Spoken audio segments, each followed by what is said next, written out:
C'est une opportunité de nous exprimer et d'appeler aussi à la mobilisation parce qu'il y a des actions à mener pour que cette victoire soit effective.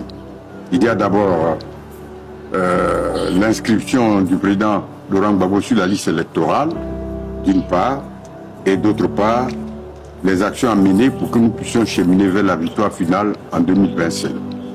Relativement à son inscription sur la liste électorale, je peux dire qu'elle résulte uniquement d'un problème politique. Parce que juridiquement, les arguments qui ont été invoqués ne peuvent en aucune manière prospérer. D'abord, le braquage, en restituant les faits, le braquage de la BCEAO.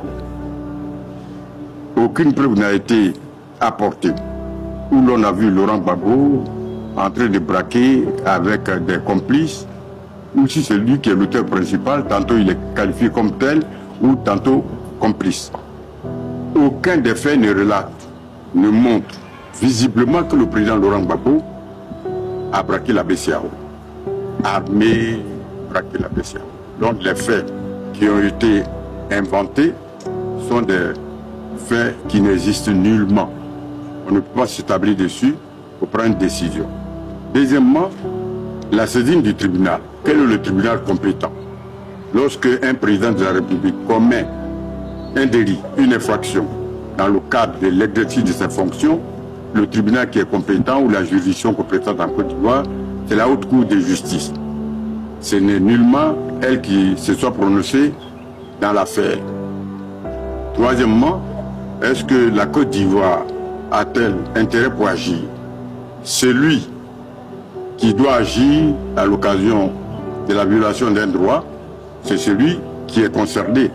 Or, la Côte d'Ivoire, bien qu'étant membre de la BCEAO, n'est pas un organe de la BCEAO pour pouvoir agir en lieu-place de la BCEAO.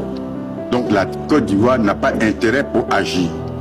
Comme les enfants le disent, on dit il a fait du papatoya. C'est-à-dire qu'il n'a aucun intérêt pour agir. Elle n'a aucun intérêt pour agir. Si vous avez un enfant majeur, et si un de ses droits est violé, vous ne pouvez en aucune manière porter plainte devant les juridictions pour cet enfant, qui est le vôtre, mais il est majeur. Donc on dit que vous n'avez pas intérêt pour agir. La BCEAO elle-même n'a pas porté plainte pour dire que mes droits ont été violés. Elle n'a pas non plus signalé le détournement des fonds. Et donc, les faits qui ont été allégués sont imaginaires. Troisièmement, la Côte d'Ivoire, le gouvernement ivoirien même avait dit que nous n'avons pas une structure judiciaire capable de juger le président Laurent Gbagbo. C'est pour cela que sa déportation à la CPI a été facilitée. Et arrivé devant la CPI, le président Gbagbo a été acquitté. Donc, si vous n'avez pas les tribunaux pour le juger, ou le tribunal n'a pas été mis en place, la haute cour n'existe pas, elle n'a pas été mise en place, alors à partir de ce moment, il nous apparaît incongru de dire que désormais vous allez le juger sur les mêmes faits.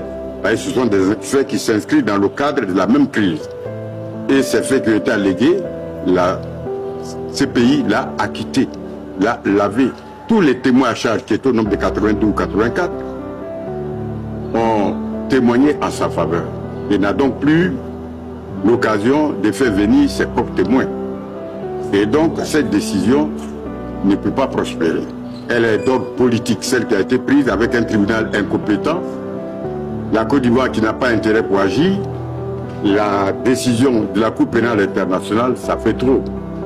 Comme l'avait dit Cuibert, le président de la CI, c'est une affaire politique. Et donc, elle doit trouver une solution politique.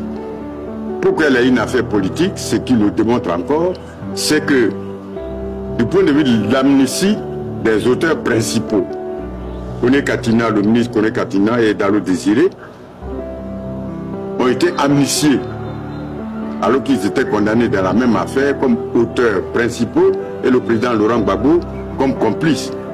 Si les auteurs principaux ont été amnistiés, cela veut dire que les faits n'existent plus. Pourquoi alors retenir la responsabilité d'un complice? Donc c'est une affaire purement politique. Juridiquement, elle ne prospère pas.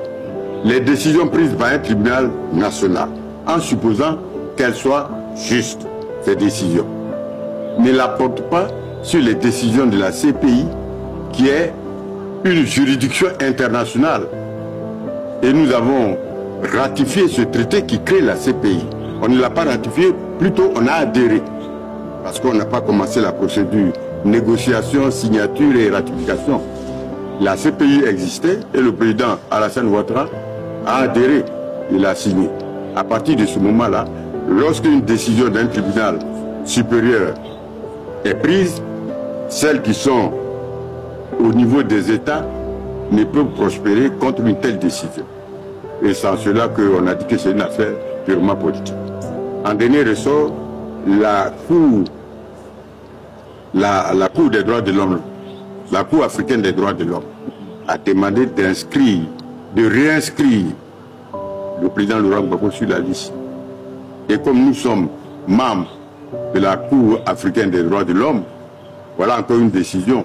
C'est après coup que la Cour ait décidé que le gouvernement ivoirien a dit désormais on dénonce le traité, on n'est plus membre de la Cour africaine. Mais c'est trop tard, c'est le médecin après la mort. Donc nous sommes tenus par cette décision. Au finish et en conclusion, il ressort de tout ce qui précède que c'est une décision politique. Au plan du droit, nullement pour quelqu'un qui a fait le CP1 du droit ne saurait recevoir une telle décision pour pouvoir prospérer.